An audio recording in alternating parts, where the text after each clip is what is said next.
శ్రీమతి సవితా ఇంద్రారెడ్డి గారు. మీరున్నారు కదా అందరు. థ్యాంక్ యూ అధ్యక్ష. అరే భలే వాళ్ళే,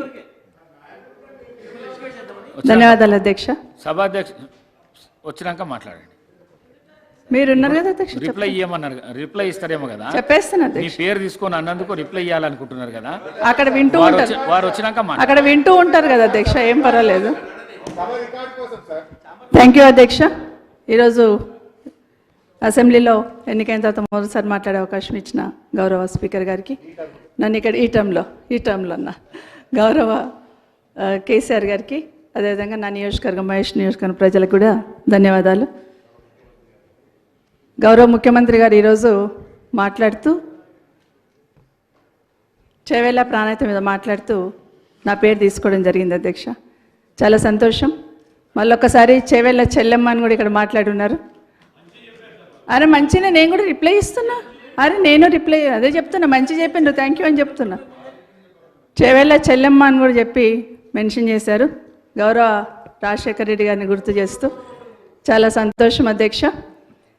ఆ రోజు ప్రాణహిత చేవేళ్ళ ఆ ప్రాజెక్ట్కి ఆ పేరు రావడానికి కూడా ఖచ్చితంగా రాజశేఖర రెడ్డి గారిని కూడా గుర్తు చేసుకుంటాను అధ్యక్ష. ఎందుకంటే చేవేళ్ళ ప్రాంతంలో ఎత్తు మీద ఉంది, 600 మీటర్ల ఎత్తుపైన ఉంటుంది. అక్కడ బోర్లు వేసిన నీళ్లు పడవు. ఈస్ట్ గోదావరి పోతున్నప్పుడల్లా రాజశేఖర రెడ్డి గారితో షేర్ చేసుకునేదాన్ని అధ్యక్ష.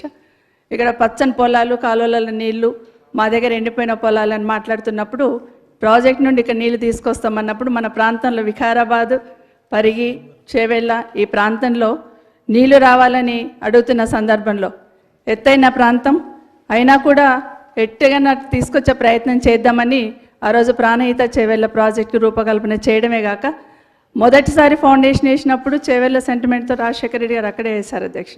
చాలా సంతోషపడ్డాను అధ్యక్ష. ఎందుకంటే ఆ ప్రాంతంలో సాగునీరు వస్తే ఆ ప్రాంతం రైతులకు మేలు జరుగుతుంది.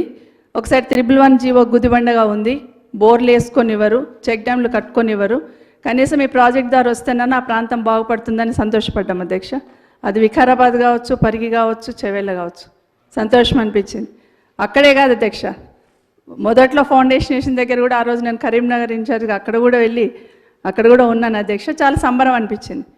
తర్వాత తెలంగాణ రాష్ట్రం సాధించిన తర్వాత ఆ ప్రాజెక్ట్లో టైలెండ్ ఉంది, ఇవ్వలేమని అప్పుడున్న ప్రభుత్వం క్యాన్సిల్ చేస్తున్న సందర్భంలో మీతో పాటు రామ్మోహన్ రెడ్డి గారు, రాజేంద్రనాథ్ ఎమ్మెల్యే గారు అందరం కూడా కలిసి ఆ రోజు ఆ టన్నల్ విజిట్ చేయడం, ఖచ్చితంగా నీళ్ళు ఇవ్వాలని అడిగాం అధ్యక్ష, ఖచ్చితంగా ఇవ్వాల్సిందని. ఆ రోజు పార్టీ సపోర్ట్ కూడా మనం అడిగినాం అధ్యక్ష.